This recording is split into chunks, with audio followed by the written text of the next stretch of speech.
DJ out of London, and I have a group called the London Knuckle Draggers, and where there's about 15 of us that came from London, and then we're all gonna meet today, hopefully.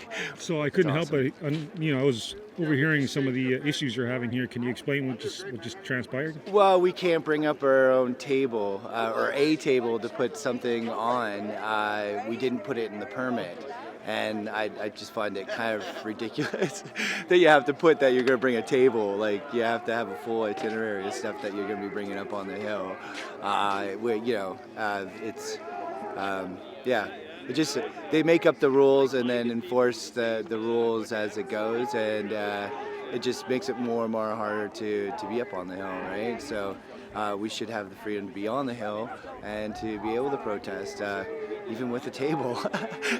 So yeah, some of these things it's just funny. I'm not. I was arguing with the officers there, but it was just more making fun of the situation than anything. So it's It's a joke sometimes. So this is the 2-year anniversary. Can you tell me what brings you down here and how you're feeling about coming down today? What brings us down here is the fact that we're still fighting for our rights and freedoms with the government. We're down here in order to celebrate the fact that it was proven to be a completely lawful protest that happened. We're here to turn around and debunk all of the violence that they turn around and claim that happened, when in actual fact it was the government who turned around and actually used force on us, tyrannical force on us, its own people. So we're here marking the reunion of it. We have people that are going to come out and speak about some of the stuff that we've discovered. One of the, there was multiple positive things that happened from the convoy. The fact that we stood up for our rights and our freedoms, our bodily autonomy, but it also woke up the rest of the world as well, not just here in Canada, but the rest of the world started looking at what we were talking about. Since 2 years ago, it's now coming out. There's a 9-page of side effects. If you see the hospitals now, they're actually acknowledging side effects. The government was so tyrannical about it that they didn't give any letters of exception for the vaccine. So the only one that could turn around and write those letters of exemption was Dr. Tam. Nobody else, like no family physician. So, the fact that it's now coming out that we're starting to see the side effects, it's unfortunate because they turned around and called it a pandemic. It wasn't a pandemic. The pandemic's about to start. All those people that are having side effects with the heart attacks, the seizures, and everything else that's going on, it's really unfortunate. And it was actually a genocide performed by the government. We're here to turn around and mark the fact that we're still standing. We have political prisoners in Alberta that are still in remand. So up until not quite 2 weeks ago, we had 4 Cootsmen, that were at the blockade. They've been held in remand, not even a full jail, but in remand, which is lockup, for, 2 of them are still in there. 2 took a plea deal 2 weeks ago for guns. So they were originally charged with conspiracy to commit murder against the RCMP, is what they were charged with. Well, ironically, they turned around and took a plea bargain for gun charges. But in the meantime, they lost 2 years of their life in a remand center, with nothing. And so obviously, if there was really a conspiracy to commit murder, then why did they drop them to gun charges? And these gun charges would have been ones that they would not have done jail time for. They would have turned around and lost their weapons. They would have had prohibitions that they can't turn around on guns and whatever else. So that's part of it. There's 2 of them that are still in jail, Chris Carbert and Tony Olenek, that are still there with no bail. They don't have a trial date yet. They're going to start pre-trial on the 20th of February. That's over 2 years since the original charges took place. So we also have another gentleman that was just locked up for 10 months for running over a pylon. Okay, he brought wood in to the Coots, is what had happened. He used his back truck. He outsmarted the police because it was minus 25 in Alberta. So he outsmarted the police and brought wood in for humanitarian reasons, so the people there didn't freeze to death because they weren't letting anything in, no food, no nothing going in. So they turn around, and when he was on his way out, they let him go through the barricades and then literally turn around and stopped him.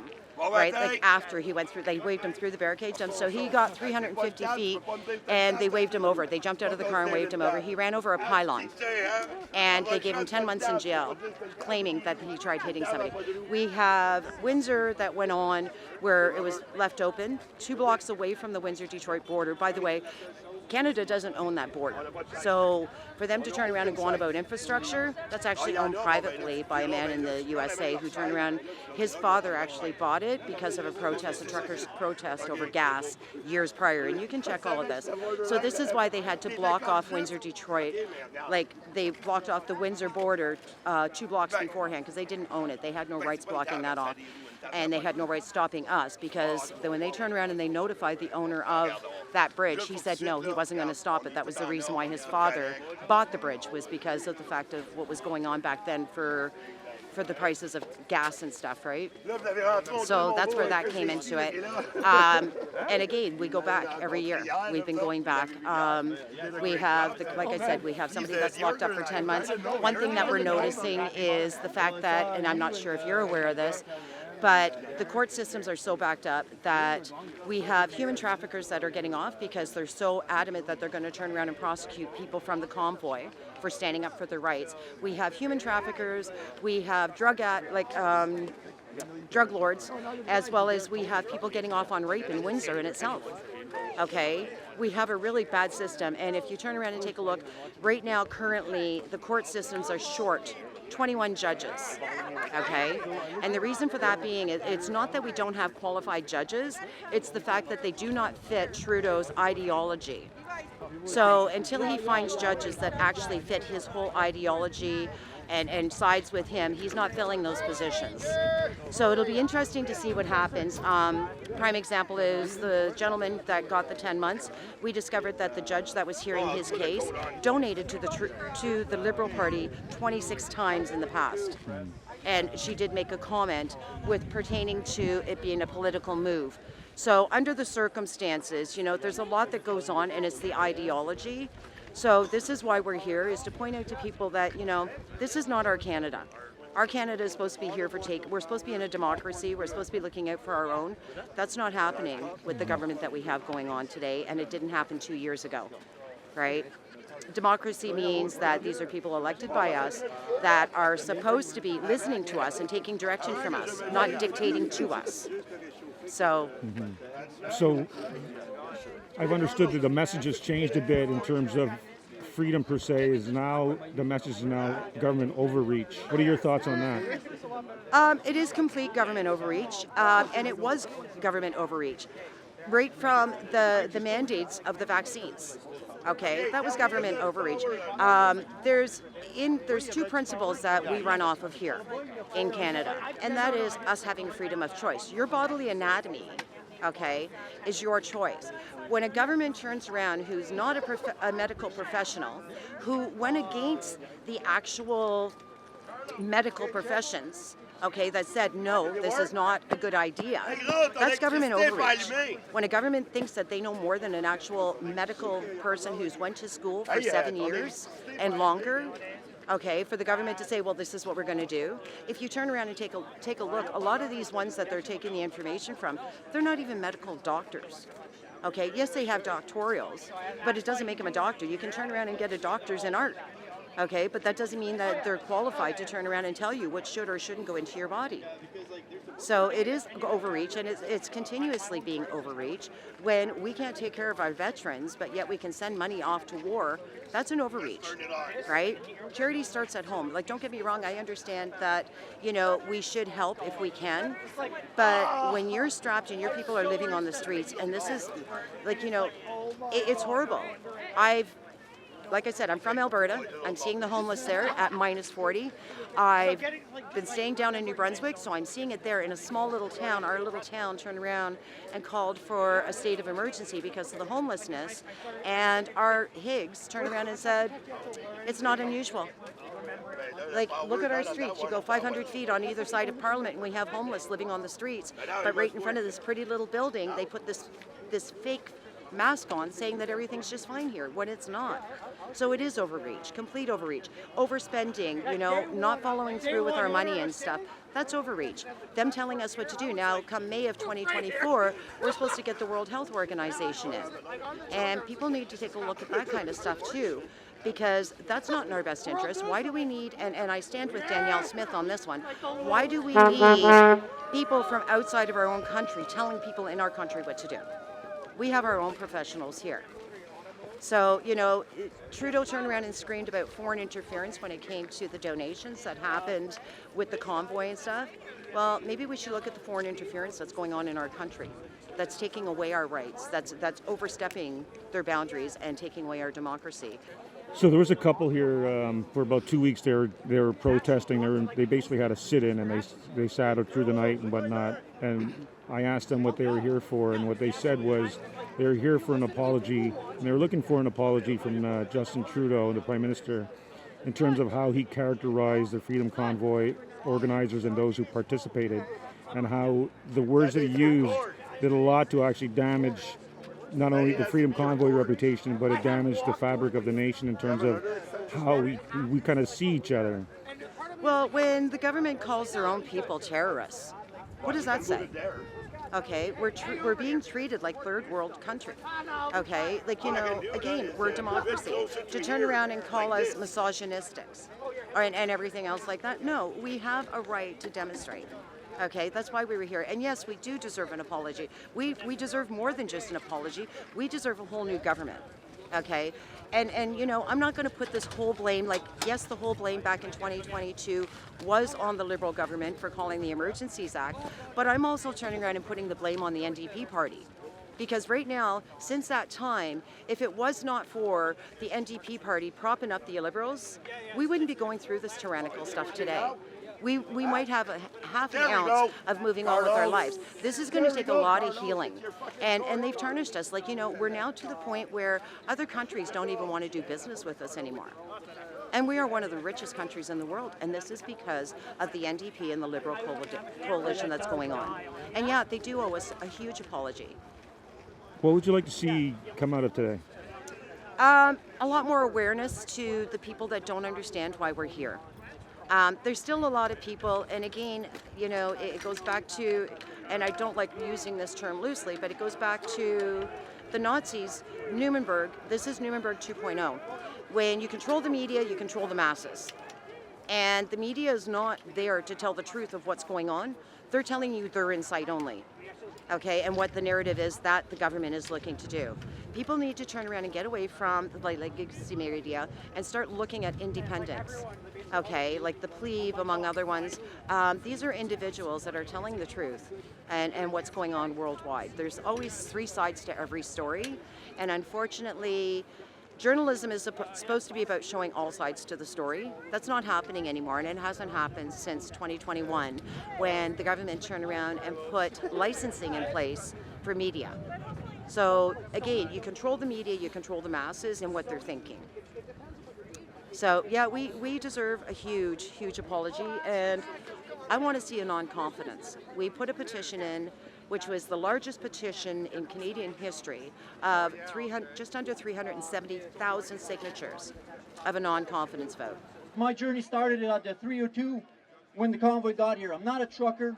I never drove a big truck. I didn't even know how to do that. Me and my brothers have a very big company here in Ontario in framing, and we wanted to do something. We wanted to help the truckers, so we helped build 302 and manage that thing.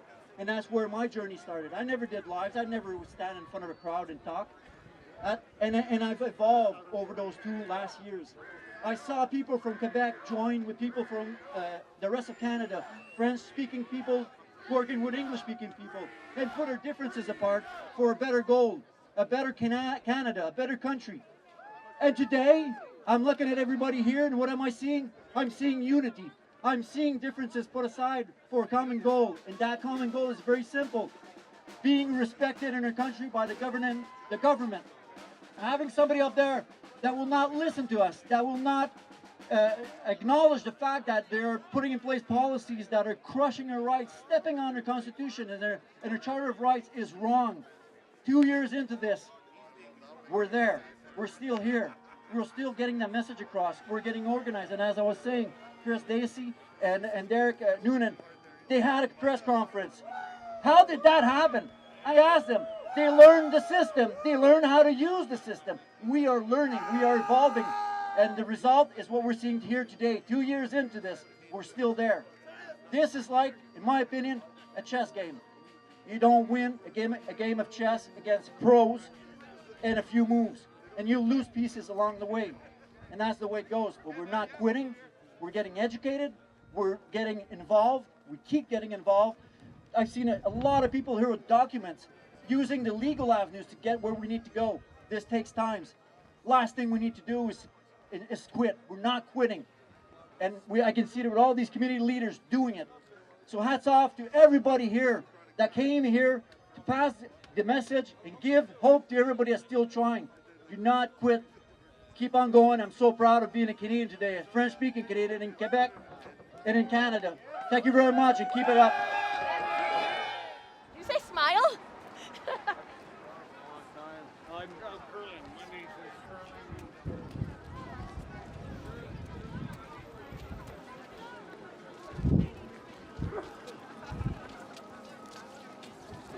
Excited, man.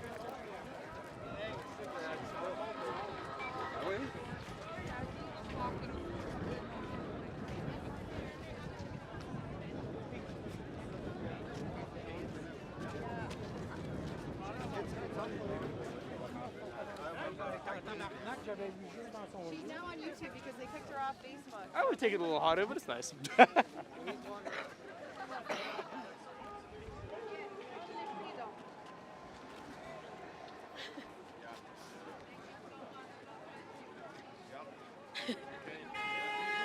careful. It's the Chalkman. Yeah, hey, how are you doing? Not too bad. Good to I'm see good. you. Can't do much chalk these days, I guess, eh?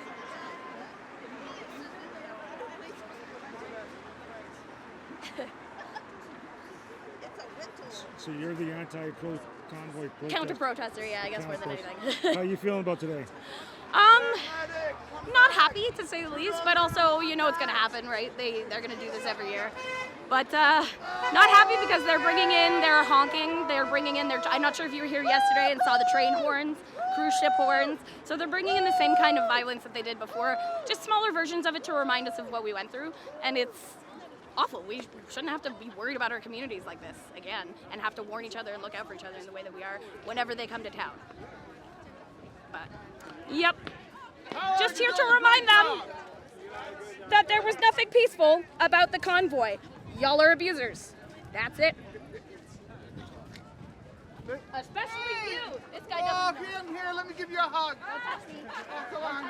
Don't touch me. I appreciate you. I don't want him touching me. I've told him many times not to touch me. He doesn't listen when I tell him not to touch me. If there's a person out here that needs a hug, it's you. I'm telling you not to touch me. Are you going to touch me? No, but I'm just letting you know you We certainly just need need a hug. to bridge a gap, shoulder to shoulder. There you go. Come on, Canada! Woo! Thank you. See you, Nuggets. So See what I mean?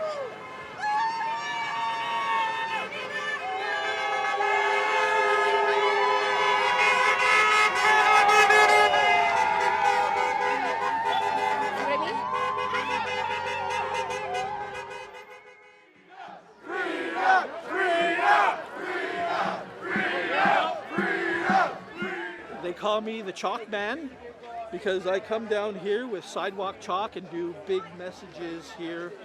I was coming down in the summer and fall doing free Tamara, free Chris, free the Cooch 4, all freedom for all Canadians with big chalk messaging here.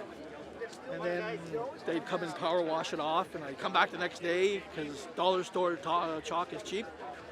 And it's a good way to put the message out that they can't, because it's not spray paint and it washes away. So, What would you like to see come out of today? just a lot of people positive in this community. A lot of people haven't gathered since the event, and so it's a chance for us to get together and really show that it's a good community of people, regardless of whether we're recognized by the authorities or not. We are Canadian. We are good citizens of Canada. We want to uphold Canada as a true democracy with real freedoms. And yeah, we're a voting bloc, so next year, remember, these people are mostly all registered voters, so the message is sent to you, JT, and the rest of them. Howard, how are you feeling today? Hey, super free. Well, we're working on it, aren't we? Obviously, this is a bigger crowd than usual. Yeah, they are pumped, especially with the Emergencies Act being invoked illegally. So everything that stems from it and around it is, of course, illegal, including COVID mandates and such. So, and what's coming ahead in the pipeline with the digital IDs and everything else. So everybody has to take caution.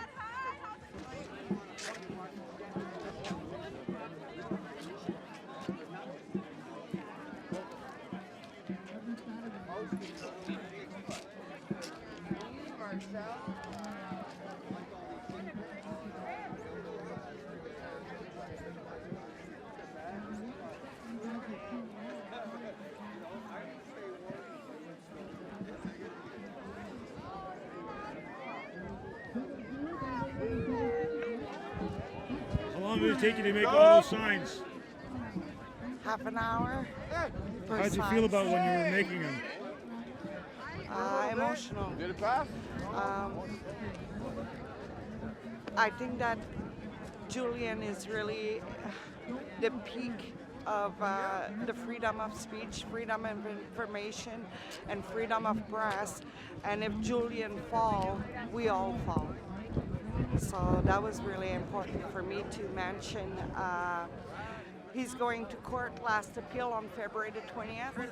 Canada hasn't stepped in to help whatsoever, so I think it's important for Canada to acknowledge what is going on, because if these stop him, I wonder how far will they go after that. In 2018, the PPS was here on Parliament Hill with these exact same sign. And in 2022, during the convoy, they fenced up our parliament. And they wouldn't grant us any immunity, although we had complied with our government's demand.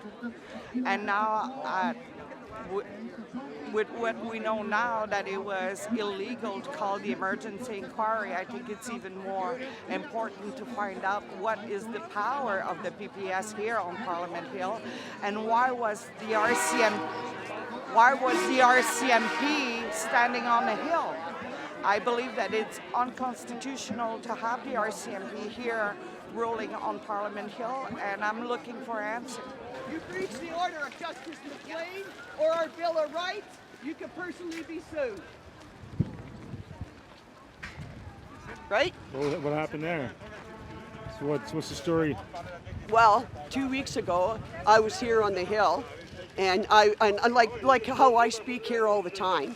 And over here, I had two Ottawa police officers grab me and 4 corralled me in around, while 2 bylaw officers gave me a $490 ticket on a megaphone. Yeah. Yeah. Do you plan to contest that? Well, obviously, they are weaponizing, Ottawa bylaw is weaponizing the police, are using our valuable police resources, making them be thugs to grab Canadians for, and then they moved in and stole our signs on top of it all. Like, how is our signs hurting them? How is this message hurt police officers in bylaw? That they have to come in and ticket us for, like, you know, petty, and especially when Justice McLean's order says we're allowed to be on a system amplification system. And we're allowed to peacefully protest. Okay, this was 2 weeks ago when they were grabbing me, and this is like they had me circled around like this. You know what I mean? Okay, but I want to show you this.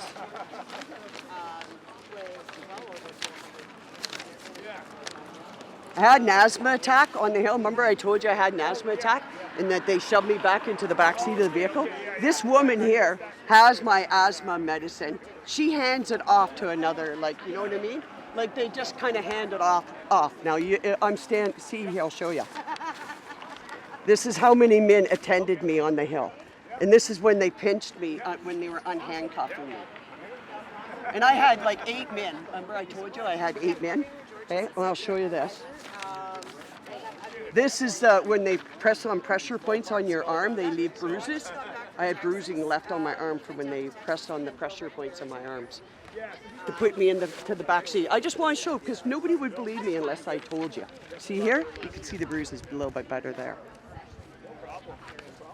And then I had like bruising on my wrist from when they clipped me. And then I want. Do you feel like you're suffering from any post-traumatic stress? Oh yeah, look at this. Look at this. His hand is on my head, and he's forcing me back into the back seat of the vehicle. He took full control over my asthma medication, the administration of my asthma medicine, as well as my life. I believe that they took an attempt on my life when they forced me into the back seat and told me to hang on while they drove to a second location. And you know what? At every institution, I reported it to Parliamentary Protection Services, Sonia Vanier. You know what she said to me? That I was in an unauthorized space, and that as far as my allegations of excessive force, to go to Ottawa Police Services and report it to them. And Ottawa Police Services is part of it. You know what I mean? Gotcha. And Ottawa Police Services denied me it. So did Office of Independent Police Review. They denied my claim, said that it didn't meet the threshold around the policy around the protest. But they won't tell me what the policy is. I've even had a taser waved at me by these guys. And I've been here a year and a half, and that's all I've seen. Never been in trouble in my life, a senior citizen. Breast cancer, double mastectomy survivor. What are you expecting out of today? Well, I'm hoping Trudeau resigns and Freeland. She needs to go for putting Canadians on wanting to put them on a terrorist list and freezing bank accounts. They've lost the trust of Canadians. That's why there's so many here. We're concerned about our country. The ever-increasing overdoses, homelessness, tent city everywhere, all across Canada. All our streets are it's just like we're turning into a third. You know what I mean? We're not the Canada we used to be. Welcome, my brothers and sisters! Peace is coming! Victory is coming! How are you feeling about coming out today? What brings you out here? Those 2 questions. Well, I feel good about coming out. More people need to come out. This needs to be publicized a lot more than it is. It's being suppressed, and what really needs to happen is things need to change in the office, in the government. Trudeau is just dancing around questions and not giving proper answers, and that's not a good Prime Minister. He's not leading our country. He's taking things from us. He's taking too much. He's spending too much, and that's a huge reason for all this inflation. That's why it's killing our economics in this country right now. Along with flooding our country with immigrants. I'm not against immigrants, but flooding it the way it's being flooded is also creating a less of a vote from the actual Canadians that live here. So they're diluting the market on your vote. So these are all the reasons that I'm out here. A lot of things need to change on those aspects. They're not listening to any reason. They're doing everything around the laws, and they're creating new laws and taking away laws. And I don't know why the government needs to do that. They're ruining us as a people. What are your thoughts on how this all ends? Well, that's even harder to say, but something needs to be done now to start with. There's not many other parties that are much better. NDP just follow suit to get in power under somebody, and they'll probably do that again with the Conservatives. You know, and then where are we? We're kind of back where we started. You know, NDP's in cahoots with Liberals right now, and creating the government we have, and they're part of the problem too. So we got to get rid of them as well. This protest is happening, and it's at this point pretty lawful. No one's really breaking any laws. Can you talk about how important it is to be allowed to protest in this country? Yeah, it's part of our rights. Freedom of speech. We need that. If we don't have that, who are we? You know, we're North Korea or Russia. Like, we're controlled. Everything will be controlled. Our speech won't be able to say a thing anymore. Like, where do you go after that? You're not going to stay here. What's your badge number? What was going through your mind a couple of years ago when you saw the Freedom Convoy and I guess there was a lot of aggression that was being played out by both sides. What was as an adult person, what were your thoughts on that? I was a little bit upset because I figured that this COVID was all a lie because I'm not vaccinated and I didn't comply to no mask order because I had an exemption to that while I was in BC.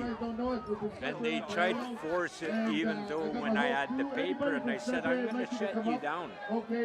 So like the grocery store finally let me walk around the grocery store with no mask. So it's about time that people wakes up. And we gotta stand united, not divided, and that's it. Like, cannot be divided. They divide us all. So now we all gotta stand together. That's all we gotta do.